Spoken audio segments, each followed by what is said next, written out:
কোনো স্ট্রিম বা কোনো সাবজেক্ট টপ লেভেলের নয়। সায়েন্স নেওয়া কি ভালো হবে? পিওর সায়েন্স নেওয়া কি ভালো হবে? বোকা বোকা প্রশ্ন তুই করতেই পারবি না। পশ্চিমবঙ্গের মধ্যে কেমিস্ট্রিতে আজও পর্যন্ত এই ফিস কেউ রাখেনি। আমি তোকে ভয় দেখাচ্ছি না, আমি তোকে বাস্তব চেনাচ্ছি। ফাইনালি মাধ্যমিক শেষ হয়ে গেছে এবং তোর পরবর্তী জীবন আর কেরিয়ার নিয়ে একটা ভীষণ গুরুত্বপূর্ণ সিদ্ধান্তের সম্মুখীন তুই হয়ে গেছিস। আমি জানি তোরা অনেক কনফিউজ, কিন্তু একদম চিন্তা করিস না, এই একটা ভিডিওতে আমি তোর সমস্ত সমস্যার সমাধান করে দেবো। ধামাকা শুরু করা যাক। হ্যালো এন্ড ওয়েলকাম সবাইকে আমার ইউটিউব চ্যানেল অ্যাডভেঞ্চার একাডেমির আরো একটা নতুন ভিডিওতে। আমি তোমাদের মেন্টর সৈকত দাস। এতদিন ভৌত বিজ্ঞানকে ধ্বংস করে দিয়েছি, এটা কি এমন ব্যাপার ভাই? এটা কিছুই না। তোরা এটাকে যতটা জটিল ভাবছিস, এটা অতটা জটিল নয়, এটা ভীষণ সহজ ব্যাপার। তুইও জানিস তুই কি নিতে চাইছিস, তুইও জানিস তুই কোনটা পারিস কোনটা পারিস না, তাহলে এত সমস্যা কোথায়? তোদের প্রথম প্রশ্নটা আমি দেখাচ্ছি, দাদা সায়েন্স নেব, আর্টস নেব না কমার্স নেব? তুই আমাকে বলতো তুই কোনটা পারিস। তুই যদি ভৌত বিজ্ঞান, জীবন বিজ্ঞান, অঙ্ক ভালো করে পেরে থাকিস, তোর যদি মনে হয়ে থাকে তুই সায়েন্স নিয়ে পরবর্তীকালে ভালো কিছু করতে পারবি, তাহলে গো ফর ইট ভাই, go for it, don't wait. এবার সব থেকে বড় সমস্যাটা কোথায়? দাদা আমি সায়েন্স ভালো পারি না, তাহলে আমার কাছে দুটো অপশন আছে, হয় আমাকে আর্টস নিতে হবে, না হয় আমাকে কমার্স নিতে হবে। এবার আমি কোনটা নেব? তুই যদি ভেবে থাকিস আর্টসে প্রচুর পড়তে হয়, প্রচুর মুখস্থ করতে হয়, প্রচুর খাটতে হয়, আর কমার্সে খাটতে হয় না, তাহলে তুই একেবারে ভুল ভাবছিস ভাই। হ্যাঁ 11-12 লেভেলে কমার্সটা একটু বেসিক, বাট তারপরে আসল কমার্স নিজের রং দেখাতে শুরু করবে। এবং আমি তোকে খুব বড় একটা অভিজ্ঞতা থেকে বলছি, আমার অনেক এমন বন্ধু বান্ধব ছিল যারা কমার্স নিয়ে 11-12 ভাবছিল খুব সহজ, বাট গ্র্যাজুয়েশন লেভেলে গিয়ে যখন বুঝতে পেরেছে অ্যাকচুয়াল কমার্সটা কি, তখন তাদের সমস্ত ধারণা পাল্টে গেছে। আমি তোকে ভয় দেখাচ্ছি না, আমি তোকে বাস্তব চেনাচ্ছি যে অ্যাকচুয়ালি এই সায়েন্স, এই আর্টস, এই কমার্স কোন স্ট্রিম বা কোন সাবজেক্ট টপ লেভেলের নয়। তুই টপ লেভেলের হতে পারবি, ওদেরকে বানাতে পারবি। তুই আজকে যদি কোনো একটা চার্টার্ড অ্যাকাউন্টেন্টকে গিয়ে জিজ্ঞাসা করিস দাদা কমার্স ভালো, সে কি বলবে? তুই জিজ্ঞাসা করতে পারবি তাকে? সে অলরেডি টপ পজিশনে বসে আছে। তুই যদি একটা হিস্ট্রির প্রফেসরকে গিয়ে জিজ্ঞাসা করিস স্যার আর্টস নেওয়া ভালো, সে হাসবে তোর দিকে তাকিয়ে। তুই যদি কেমিস্ট্রির প্রফেসরকে গিয়ে জিজ্ঞাসা করিস দাদা স্যার কেমিস্ট্রি নেওয়া কি ভালো হবে, সায়েন্স নেওয়া কি ভালো হবে, পিওর সায়েন্স নেওয়া কি ভালো হবে? বোকা বোকা প্রশ্ন তুই করতেই পারবি না। তার মানে তুই কি বুঝতে পারলি? পোটেনশিয়ালটা নিজের মধ্যে আছে, সাবজেক্টের স্ট্রিমের মধ্যে নেই। হ্যাঁ আমার যেটা পছন্দ আমি সেটা নিলে একটু বাড়তি সুবিধা পাবো, এর থেকে বেশি কিছু নয় ভাই। যারা ভাবছিস কষ্ট করতে পারবো, সায়েন্স নিয়ে পড়তে পারবো, গো ফর ইট। যারা ভাবছিস আমি সায়েন্স নিতে পারবো না কিন্তু আমি প্রচুর পড়তে পারবো, প্রচুর খাটনি করতে পারবো, আমার মধ্যে মুখস্থ করার একটু ট্যালেন্ট আছে, আর্টস নিয়ে পড়। ইতিহাসের প্রতি আমার একটু ইন্টারেস্ট আছে, আমি ভূগোল ভালো পারি, আমার পলিটি বিষয়টা ভালো লাগতে পারে, আমি একটু গল্পের মতো করে সমস্ত জিনিস মনে রাখতে পারি, আর্টস নে ভাই। কমার্সের বিষয়ে তোদের খুব একটা জ্ঞান নেই, তবে আমি তোকে বলছি কমার্স কিন্তু খুব একটা খারাপ সাবজেক্ট নয়, খুব একটা খারাপ স্ট্রিম নয়। কমার্স নিয়ে বিশাল কিছু হওয়া যায়, তবে সমস্যাটা কোথায় জানিস তো? সায়েন্স নিলে তুই যতটা সহজে তোর ডেস্টিনেশনে পৌঁছাবি, তুই উল্টো শুনেছিলি না?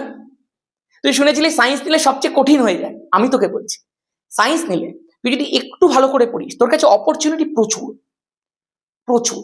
তুই যদি কিছু করতে না পারিস না, যদি কিছুদিন বাড়িতে বসে থাকিস, তাতেও যদি তুই কোনো স্টুডেন্টকে পরবর্তী তোদের দেখ এই একটা জেনারেশন চলছে, তোরা তো কিছুদিন পরে বড় হয়ে যাবি, তোদেরও একটা জেনারেশন চলে আসবে, তখন তোরাও তোদের থেকে ছোট যারা আছে তাদেরকে এইসব আমি যেমনি তোদেরকে এখন জ্ঞান দিচ্ছি ওরকম তুইও জ্ঞান দিবি একটা সময়, তো তুইও তখন তাদেরকে পড়াতে পারবি। খেয়াল রাখিস সায়েন্স নিয়ে পড়লে তুই পড়িয়েও ভালো ইনকাম করতে পারিস ভাই। আমি এটা বলবো না আর্টস কমার্সে ভালো ইনকাম করা যায় না, যায়, তবে সায়েন্স একটু বেশি করা যায়, এটা একদম সত্যি। এবং সায়েন্স নিয়ে তুই তোর ডেস্টিনেশনে একটু সহজে পৌঁছাবি অ্যাজ কম্পেয়ার টু আর্টস আর কমার্স। আর্টস কমার্সে অপরচুনিটি আছে, বাট ওই জায়গাতে পৌঁছাতে গেলে ভীষণ কষ্ট করতে হয়, ভীষণ কষ্ট করতে হয়, এটা তো একদম পরিষ্কার বক্তব্য আমার। এবার তুই তোর ইচ্ছা মতো যে কোনো সাবজেক্ট নে, তুই একদম মন দিয়ে জান প্রাণ লাগিয়ে দে তার পেছনে। তুই নিজেকে 3-4 বছর পর যদি একটা উন্নত জায়গায় দেখতে চাস, তাহলে একদম এই বিষয়টা নিয়ে কনফিউজ থাকিস না যে আমি কোনটা নিলে ভালো হবে। তুই এইটা নিয়ে কনফিউজ থাক আমি কতক্ষণ পড়তে পারবো, কতটা এফর্ট লাগাতে পারবো, ব্যাস। I think your answer is clear. চল, সায়েন্স কি সত্যিই কঠিন? সত্যিই কঠিন যদি তুই পড়াশোনা না করিস। কমার্সও কঠিন যদি তুই পড়াশোনা না করিস, আর্টসও কঠিন যদি তুই পড়াশোনা না করিস। আর দাদা যদি আমি প্রচন্ড খাটতে পারি, আমার যদি ক্যাপাবিলিটি থাকে, আমি যদি সেই সাবজেক্টটা একদম রাইট ভাবে চুজ করি, আমি যদি সেটার পেছনে নিজের অনেক সময় দিতে পারি, আমি যদি সেটার পেছনে জান প্রাণ লাগিয়ে দিতে পারি, আমার যদি ইচ্ছা থাকে কিছু একটা বড় করার, তাহলে কি কঠিন? একদম নয়, একদম নয়। তার মানে দাদা, সমস্ত কিছু কঠিন বা সহজ কারা বানিয়েছে? আমরা বানিয়েছি। তুই যদি আজকে পড়াশোনা না করে যেতিস, ভৌত বিজ্ঞানের প্রশ্নটা তোর কাছে কঠিন লাগতো না? অবশ্যই লাগতো। তুই পড়াশোনা করেছিলি বলেই তোর কাছে ভৌত বিজ্ঞানের প্রশ্নটা সহজ লেগেছে। যে পড়াশোনা করেনি তার কাছে জিজ্ঞাসা কর, সে গিয়ে বলবে ও বাবা কি কঠিন প্রশ্ন এসেছিল গো। দিস ইজ দ্য পার্থক্য। তার মানে তোমাকে আলটিমেটলি প্রচুর পরিশ্রম করতে হবে নিজের জীবনে, তবে তুমি একটা বড় জায়গায় যেতে পারবে। সায়েন্স, আর্টস, কমার্স তোমাকে একটা ব্যাকগ্রাউন্ড দেবে, কেউ তোমাকে আপলিফট করে দেবে না ভাই। আমি এমন অনেককে চিনি যারা সায়েন্স নিয়ে পড়েও ঘরে বসে আছে, কিছু করতে পারে। আবার এমন অনেককে চিনি যারা কমার্স নিয়ে পড়ে বিরাট জায়গায় আছে, কোটি টাকা ইনকাম করছে। এমন অনেককে চিনি যারা আর্টস নিয়ে পড়ে বড় বাড়ি বানাচ্ছে ভাই। আবার এমন অনেককে চিনি যারা সায়েন্স নিয়ে পড়ে দেশ চালাচ্ছে, দেশের বড় বড় সিদ্ধান্তের মধ্যে আছে, ইসরোর বড় সায়েন্টিস্ট, কোন একটা বড় স্ট্যাটিস্টিক্যাল ইনস্টিটিউটের মধ্যে কাজ করছে। তার মানে সব দিকেই অপরচুনিটি আছে, আবার সব স্কোপই মাইক্রোস্কোপ। এবার তুই যেটা ভাববি, যেদিকে যাবি, তোর মেন্টালিটি যেমন হবে, তোর পরিশ্রম যেমন হবে, তোর ফল তেমন তুই পেয়ে যাবি। ঠিক আছে, তবে হ্যাঁ এইটুকু খেয়াল রাখিস, 11-12 সায়েন্সের ক্ষেত্রে ধর তুই ক্লাস 10 লেভেলে যেটা পড়েছিলি না, সেখান থেকে তোর 11-এর গ্যাপটা ঠিক এতটাই, মানে সিলেবাসের গ্যাপটা ঠিক এতটাই। সেই কারণে প্রথম প্রথম তোর গিয়ে মনে হবে আমি একটা বড় মহাসমুদ্রের মধ্যে চলে এসেছি। এটা প্রত্যেকের মনে হয়, প্রত্যেক বছর মনে হয়। সেই জন্যই যারা ধর 10 লেভেলে 97, 98, 99 করে নম্বর পেয়ে আসতো, 11-এর প্রথম পরীক্ষাতেই হয়তো সে 35-এর মধ্যে 20 পেয়েছে, 25 পেয়েছে। আমি বলবো না 30 পাওয়া যায় না, প্রচুর স্টুডেন্ট পায় 30-32 করে পায়, কিন্তু majority of the students number একটু কমিয়ে ফেলে। তার কারণ তারা ওই সিলেবাসটাকে কোপ আপ করতে পারে না, বুঝতে পারে না, ব্যাপারটা ধরতে পারে না। সেই জন্যই আমি বলছি, প্রথম থেকে যে পড়বে, যে জান প্রাণ লাগিয়ে দেবে, যার ল্যাজ একটু কম বেরোবে, যে একটু পাখনা কম ছড়াবে, সে সব পারবে ভাই। এবার যদি তুমি সারাদিন এই মোবাইল নিয়ে, ভাই চলে আয় আমি এখানে বসে আছি, এই তুমি কখন আসবে, তুমি আমাকে মেসেজ করোনি কেন, শেষ তুমি। আমি বলবো না যে এগুলো খারাপ, সমস্ত কিছুকে তোমাকে হ্যান্ডেল করতে হবে ঠিকভাবে। তুমি যদি এখন এইসবের মধ্যে মেতে থাকো, তাহলে তুমি এইসবে এসো না ভাই। তুমি যদি সমস্ত কিছুকে ব্যালেন্স করতে পারো, তুমি বড় হওয়ার সাথে সাথে তোমার সমস্ত কিছু আসবে জীবনে, কিন্তু তোমাকে ব্যালেন্স করতে হবে। তোমাকে একদিকে ঢলে পড়লে চলবে না, তোমাকে সমস্ত কিছু নিয়ে এগোতে হবে ভাই। তোকে বড় হতে হবে আস্তে আস্তে। অনেকে ভাবিস কি বলতো, যে আমি সমস্ত ডিস্ট্রাকশন থেকে দূরে থাকবো, আমার কোনো মেয়ে বন্ধু থাকবে না, আমার কোনো বাইরের বন্ধু থাকবে না, যারা গালাগালি দেবে আমি তার সাথে কথা বলবো না। ভাই তোকে ওইসব করলে চলবে না। আর তুই বড় হচ্ছিস, তোকে তোর সার্কেলের সমস্ত লোকজন রাখতে হবে, বাট তোকে এটা বুঝতে হবে যে আমি কোনো কিছুতেই বেশি চলে যাব না, আমি সবকিছুকে ব্যালেন্স করব, আর আমি নিজের মধ্যে কোনো খারাপ জিনিসকে ইনভলভ হয়ে যেতে দেবো না। ম্যাটার তোর উপর করবে যে তুই কোনটাকে নিবি কোনটাকে নিবি না। তুই যদি খারাপ জিনিসটাকে নিতে চাস তো তুই খারাপ হয়ে যাবি, তুই যদি ভালো জিনিসটাকে নিতে চাস ভালো হয়ে যাবি। তোর যদি প্রভাব না পড়ে তো তুই ভালো, যদি প্রভাব পড়ে যায় তুই খারাপ। তার মানে সমস্ত কিছু তুই যখন কলেজে যাবি তুই নিজেকে আটকাতে পারবি না ভাই। সেই জন্য এখন থেকে মেন্টালিটি ঠিক করে নাও, এখন থেকে প্রস্তুতি নিয়ে নাও, আস্তে আস্তে বড় হচ্ছে তুমি। চলো এইবার দাদা, ক্লাস 11-এ সবাই কম নম্বর পায় কেন? ক্লাস 11-এ কম নাম্বার পায় বিকজ অফ তারা পড়াশোনাটাকে সেকেন্ড প্রায়োরিটি করে ফেলে, যেটা তারা বুঝতে পারে 11-এর শেষে গিয়ে। যেমনি এখন যে সমস্ত ছেলেমেয়েরা আছে তারা বুঝতে পেরেছে। এই জন্যই দেখবি 11-এর শেষে প্রচুর ইনস্টিটিউট এরকম ব্যানার দিয়ে ভিডিও পোস্ট করে, 11 তো নষ্ট, এবার 12-এ নতুন করে শুরু করো, 11 তো শেষ। এগুলো করতে পারে কেন? কারণ জানে majority of the student class 11-এ ফাঁকি মারবে। বাট তোকে আমি রিয়েলিটি বলছি, ক্লাস 11-এর সিলেবাসের ওপর তোর ভবিষ্যৎ দাঁড়িয়ে আছে। তুই যদি 11 ঠিক মতো না পড়িস, তুই ভবিষ্যতে খুব একটা বড় জায়গায় যেতে পারবি না। বিশেষ করে সায়েন্সের কথা বলছি, যেহেতু আমি নিজে পিওর সায়েন্স পড়েছি, আমি আর্টস কমার্স পড়িনি, আমি জন্য আর্টস কমার্সের বিষয়টা খুব একটা বেশি জানি না। আমি তোকে সায়েন্সের বিষয় বলতে পারি, যে কোনো কম্পিটিটিভ পরীক্ষায় 11 থেকে মেজরিটি পার্ট আসে। সেই জন্য 11 তোমাকে পড়তেই হবে ভালো করে। আমি একটা নতুন জেনারেশনকে পেয়েছি, আমি একদম তোকে বলবো না 11 কেউ পড়ে না, আমি তোকে বলবো তুই 11 পড়া শুরু কর। 11 আবার পাল্টে দিতে হবে তোকে। এই ধারণাটা আর রাখলে চলবে না 1 বছর পরে যে আমি 11-এ কিছু পড়িনি। তোকে এই ধারণাটা রাখতে হবে দাদা, যেরকম করে তুমি বলতে মাধ্যমিকে 100-100, তুমি এবারও বলো 11-এ 35-এ 35, 35-এ 35, 70-এ 70। আরে হয়তো এত বড় সিলেবাসের জাম্প, আমি 70-এ 70 পেতে পারবো না, 65 তো পাবো। এমনি তো নয় যে আমি 70-এর মধ্যে 20-25 পেয়ে 30 পেয়ে বসে আছি, আমি লাস্টের দিকে গিয়ে পাস করার জন্য ভাবছি, তা একদম নয়। সেই জন্য এখন থেকে পরিশ্রমের ভিত রেডি করতে হবে ভাই। এটা বুঝতে হবে যে আমি একদম কাঁপিয়ে দেবো যেরকম মাধ্যমিকে কাঁপিয়েছিলাম, তারপরে আমার HS 11 এমনি ভালো হবে। 11টা অনেকের খারাপ হয়, HS-এ গিয়ে তারা ঠিক হয়, কিন্তু তোদেরকে দুটোতেই ঠিক হতে হবে ভাই। আমি আছি তোর সাথে, চল। দাদা কি কি সাবজেক্ট নেবো? দেখ ভাই, আমি তোকে সায়েন্সের বিষয়টা বলি, কারণ সত্যি কথা বলতে আমার যারা আর্টস কমার্সের ভাই বোনেরা আছে, আমি আর্টস কমার্স খুব একটা জানি না ভাই, আমি সত্যিই জানি না। আর্টসের অনেক সাবজেক্ট আছে, ইতিহাস, পলিটিক্যাল সায়েন্স, এডুকেশন, জিওগ্রাফি ইত্যাদি সব নেওয়া যায়, কিন্তু আমি যেহেতু আর্টসের বা কমার্সের খুব একটা বেশি এক্সপার্ট নই, তাই জন্য আমি তোকে জাস্ট একটু বলে দিতে পারি যে হিস্ট্রি আছে, জিওগ্রাফি আছে, পলিটিক্যাল সায়েন্স আছে, তোর এডুকেশন আছে, এগুলো তুই নিতে পারিস। এর পাশাপাশি দেখবি এখন অনেকে কম্পিউটার অ্যাপ্লিকেশন বলে একটা সাবজেক্ট নিচ্ছে, ওটাও খুব ভালো সাবজেক্ট, ওটাকেও তো নিতে পারিস। যদি কেউ কমার্স নিতে চাস তাহলে তার কাছে অবশ্যই একটা বড় সাবজেক্ট হচ্ছে অ্যাকাউন্টেন্সি, এটা তোকে নিতেই হবে। তার সঙ্গে একটা সাবজেক্ট হচ্ছে তোর কস্ট অ্যান্ড ট্যাক্স, এটাও তোকে নিতে হবে। তার সঙ্গে একটা বড় সাবজেক্ট হচ্ছে তোর ল অ্যান্ড অডিট, এটাও তুই নিতে পারিস। আর কি কি সাবজেক্ট আছে দাদা? বিজনেস স্টাডিজ আছে। আচ্ছা, এটা ছাড়া আর তোর কাছে কি অপশন আছে ভাই? ওই তুই কম্পিউটার অ্যাপ্লিকেশন রাখতে পারিস, ঠিক আছে। আরেকটা খুব ভালো সাবজেক্ট আছে যেটা আমি তোকে বলবো, প্রেফার করবো, যদি তুই পড়তে পারিস, যদি তুই একটু সার্চ করতে পারিস, ইউটিউবে একটু দেখ, সেটা হচ্ছে ইকোনমিক্স।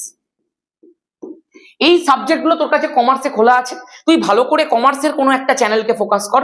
কোনো সায়েন্সের স্টুডেন্টের থেকে বা সায়েন্সের টিচারের থেকে কমার্স নিয়ে তুই বক্তব্য পাবি না। যদি পেয়ে থাকিস তাহলে আমি বলবো সেইটা না শুনে কমার্সের টিচারের কাছ থেকে শোনাটা ভালো, কারণ যে যেটাতে এক্সপার্ট ভাই। সেই জন্য চল আমি একটু তোকে সায়েন্সের জ্ঞান দিয়ে ফেলি।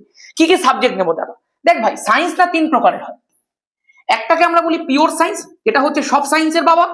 একটা হচ্ছে বায়ো সায়েন্স, আরেকটা হচ্ছে দাদা প্যারা সায়েন্স, যেটাকে আমি হাজমোল্লা সায়েন্স বলি। না, বিভিন্ন ধরনের মশলা মেশানো থাকে এর মধ্যে, এটা খুব বাজে একটা বিষয়। আমি তোকে বলছি পিওর সায়েন্সের মধ্যে কি কি সাবজেক্ট আছে। ফিজিক্স আছে, ম্যাথ আছে, এই দুটো হচ্ছে পিওর সায়েন্সের দিল আর ধড়কন। এছাড়া দেখ আমার সাবজেক্ট আছে কেমিস্ট্রি, আরেকটা হচ্ছে বায়োলজি। যদি কেউ বায়োলজি না রাখতে চাস তার জন্য কম্পিউটার সায়েন্স বা স্ট্যাটিস্টিক্স এর অপশন আছে। স্ট্যাটিস্টিক্স মানে হচ্ছে দেখবি ওই যে গ্রাফ ওঠে নামে, ওইগুলো স্ট্যাটিস্টিক্স। তোকে এখন আমি বেশি কিছু বলবো না, তুই আস্তে আস্তে সব পাকাপোক্ত হয়ে যাবি। কম্পিউটার সায়েন্স হচ্ছে কোডিং ফোডিং, এগুলি কম্পিউটার সায়েন্স। আর বায়োলজি তো তুই জানিস, ঠিক আছে।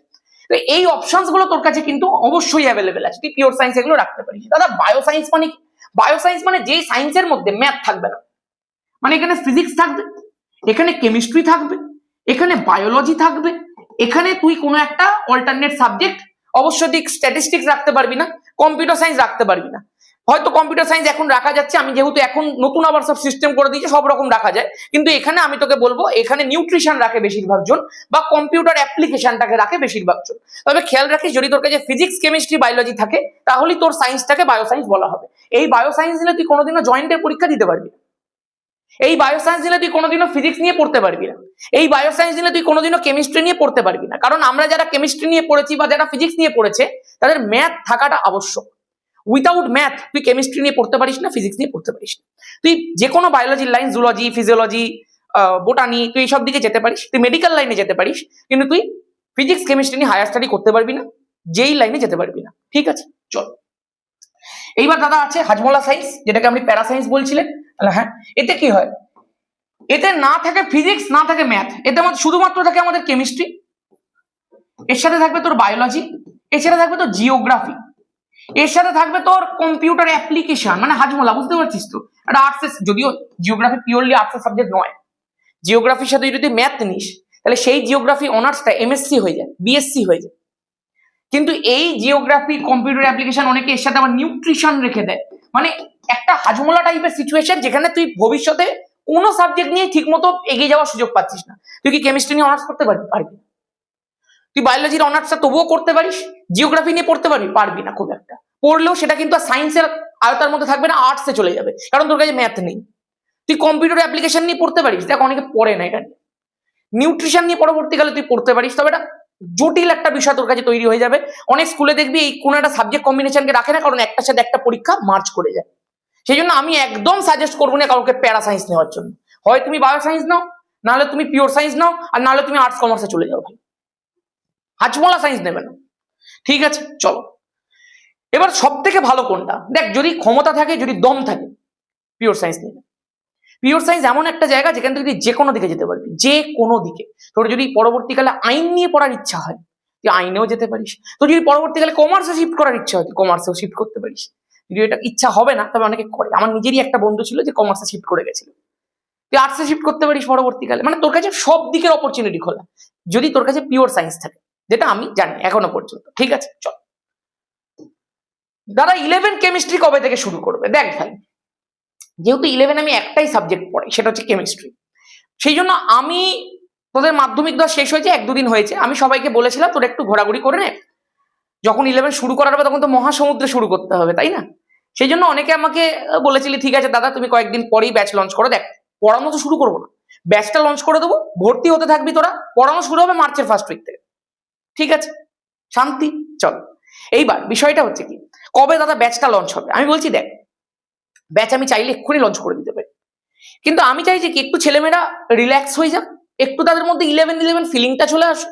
এখন তারা অ্যাকচুয়ালি ক্লাস 10 ফিলিং এর মধ্যে আছে, এবং অনেকে একটু খুশ মেজাজে আছে। আমি চাইছি তোরা একটু ঘোর, একটু রিল্যাক্স কর। আমি তোকে ব্যাচ লঞ্চ করে দেবো, তুই আস্তে আস্তে ভর্তি হতে থাকবি, তারপরে পড়াশোনা শুরু হতে হতে তুই পুরোপুরি ভাবে 11 মাইন্ডসেটের সাথে অভ্যস্ত হয়ে যাবে। এবার প্রশ্নটা হচ্ছে দাদা ব্যাচ কবে লঞ্চ হচ্ছে, তুমি আমাকে বলো। প্রচুর ছেলে মেয়ে মেসেজ করছিস, প্রচুর ছেলে মেয়ে ফোন করছিস, দাদা 11 কেমিস্ট্রি কবে কবে আর কবে? আমি তোকে বলছি, আমি তোকে 3টে ডেট বলছি, তোরা আমাকে যে কোনো একটা ডেট কনফার্ম কর। একটা হচ্ছে 18, একটা হচ্ছে 19, একটা হচ্ছে 20। তোরা যেদিন বলবি, আমি যেদিন বেশি ভোট দেখবো কমেন্ট সেকশনের মধ্যে, আমি সেই দিন এখানে দাঁড়িয়ে তোদেরকে ক্লাস 11 চেষ্টা করবো আমি বেস্ট কেমিস্ট্রি ব্যাচ বানিয়ে দেওয়ার ওয়েস্ট বেঙ্গল। এবং আমি তোকে গ্যারেন্টি দিয়ে বলছি, যারা যারা কেমিস্ট্রি শিখতে চাইছিস, ওয়েলকাম ভাই, তোকে আমি কেমিস্ট্রি শিখিয়ে দেবো।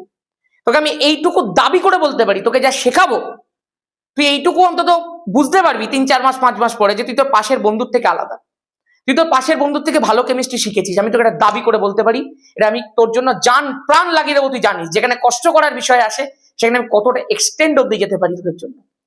ঠিক আছে, এবার তোরা আমাকে কমেন্ট সেকশনের মধ্যে বল যে কোন দিন চাইছিস। যারা অনেকে জিজ্ঞাসা করছিস দাদা ব্যাচের ফিস কি হবে, থার্ড গিফট মনে আছে তো? যারা অ্যাপের মধ্যে যারা ব্যাচটা দিচ্ছে না, আমার তাদের উপর একটা বিশেষ দাবি রাখা হয়েছে, আমি রেখেছি যে এই ফিস রাখতেই হবে। ওরা আমাকে বলছে পশ্চিমবঙ্গের মধ্যে কেমিস্ট্রিতে আজও পর্যন্ত এই ফিস কেউ রাখেনি। আপনি যদি রাখেন, আপনি কিন্তু রিস্ক নিচ্ছেন অনেক। যদি স্টুডেন্ট বেশি না পান, তাহলে কিন্তু এটা লস হবে অনেক। আমি বলছি দেখুন, ওইসব অত কিছু ভাবতে গেলে আমি যে কথাটা বলেছিলাম সেটা হচ্ছে না। সেই জন্য আমি একদম ওই ফিসেই স্টিক করে রয়েছি, এবং আমি ওটাতে স্টিক করে থাকবো। আমি তোকে এমন একটা জিনিস দিতে চলেছি যে উত্তরে কার্শিয়াং কালিম্পং থেকে দক্ষিণে সুন্দরবন, যে কোনো নিম্ন মধ্যবিত্ত ছেলেমেয়েরা যদি চাস, নিম্ন মধ্যবিত্ত ছেলেমেয়ে বলে কিছু হয় না, নিম্ন মধ্যবিত্ত পরিবারের ছেলেমেয়েরা যদি চাস, ওই ব্যাচ তোরা নিতে পারিস। প্রত্যেকের জন্য থাকবে ওটা। তোরা জানিস, তোরা শুনেছিস সায়েন্স নিয়ে পড়তে খরচ, তোকে আমি কেমিস্ট্রিটা এমন একটা ভাবে তোর সামনে উপস্থাপন করে দেবো, এমন একটা ফিস তোর সামনে রেখে দেবো, যাতে তোর ওইটা নিতে কোনো সমস্যা না হয়, এবং ওটা আমার তরফ থেকে তোদের প্রত্যেকের জন্য একটা গিফট। ঠিক আছে, চল ব্যাস, আর বেশি কিছু বলবো না। তবে এইটুকু বলতে পারি, পশ্চিমবঙ্গের ইতিহাসে এই ফিস কেউ কোনোদিন রাখেনি, যেটা আমি তোকে দিতে চলেছি। ঠিক আছে, চল আর বেশি কিছু আমি এখন বলছি না, সবকিছু বলবো তোকে আস্তে আস্তে।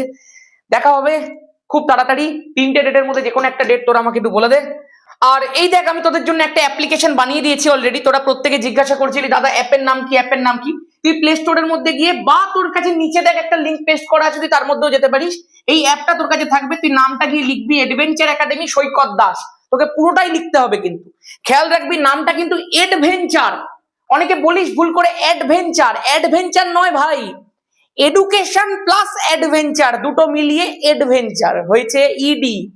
তো এডভেঞ্চার একাডেমি সৈকত দাস তুই লিখতে পারিস। যদি খাটনি না করতে চাস, নিচে প্লে স্টোরের লিঙ্ক পেস্ট করা আছে, গিয়ে ক্লিক কর, অ্যাপটার মধ্যে ডিরেক্ট চলে যাবি। যাওয়ার পরে তোর সামনে দেখবি এরকম একটা অ্যাপের ইন্টারফেস আসবে, তোকে এখানে ইনস্টল চিহ্ন দেখাবে, তুই ক্লিক করবি, ইনস্টল হয়ে যাবে। হয়ে যাওয়ার পরে এটা লোগোটা দেখে নে, কিন্তু নিচে আমার নামও থাকবে সৈকত দাস। হ্যাঁ, যেহেতু এডভেঞ্চার একাডেমি পরবর্তীকালে যদি কখনো কোথাও কোনো জায়গায় চলে আসে, ওই জন্য আমি এডভেঞ্চার একাডেমি সৈকত দাস নিয়ে রেখে দিয়েছি পুরো একদম নাম। ঠিক আছে, তো এই অ্যাডভেঞ্চার একাডেমি সৈকত দাস অ্যাপটা এখনো পর্যন্ত আমি পাবলিক করিনি, এখান থেকে তুই ওপেন করতে পারবি। ঠিক আছে, তারপরে আচ্ছা তোরা ক্লাস 10-এ যে পড়েছিস একটু রিভিউ ফিভিউ দিয়ে দিস ভাই। অ্যাপের জন্য কিন্তু রিভিউ খুব ম্যাটার করে। অ্যাপটাকে যেহেতু নতুন তৈরি করা হয়েছে, অ্যাপটাকে যদি সবার সামনে একটু নিয়ে যেতে হয়, যদি লোকজন সার্চ করলে সঙ্গে সঙ্গে যদি পেয়ে যেতে হয়, রিভিউ গুলো একটু ম্যাটার করে। যারা আমাদের কাছে পড়েছিস তারা সত্যিই জানিস আমি কেমন পড়াই বা তোদের জন্য কিভাবে খাটি, শুধুমাত্র তারাই রিভিউটা দিস। আর বাকি যারা পড়িসনি তোরা 11 পড়, তারপরে দিবি, ঠিক আছে? চলো। আর তারপরে তুই দেখতে পাবি অ্যাপের ভেতরে ঢুকলে এরকম একটা ইন্টারফেস দেখবি, এখানে স্টোর সেকশনের মধ্যে গেলে দেখবি নো কোর্স অ্যাডেড বলে লেখা রয়েছে। তোরা 18, 19, 20 যেদিন বলবি আমি সেই দিনই তোদের জন্য কোর্সটা এনে দেবো, এখানে তুই দেখতে পেয়ে যাবি, ঠিক আছে? চলো ব্যাস, আজকে এই পর্যন্তই, আর কিছু নয়। 11-এর জন্য আমি এটা বলবো না নিজে যে তোকে আমি বেস্ট কেমিস্ট্রি কোর্স দিচ্ছি। 11 পড়ার পরে তুই নিজে বলবি আমি এইটুকু চেষ্টা অন্তত করতে পারি, ব্যাস। তোরা জানিস বাকিটা কি হতে চলেছে, কি বড় ধামাকা করতে চলেছি। ব্যাচের নাম কি হবে? ব্যাচের নাম হবে ধামাকা প্রো। 3টে ব্যাচ, একটা ধামাকা 10-এর জন্য, একটা ধামাকা প্রো 11-এর জন্য, ধামাকা এলিট 12-এর জন্য। চলো আজকের মতো এখানেই, সবাই ভালো থাকিস, ভালো করে মজা কর কয়েকটা দিন, আর তারপরে একদম ধুমাধার প্রিপারেশন শুরু করে দে। জয় ধামাকা।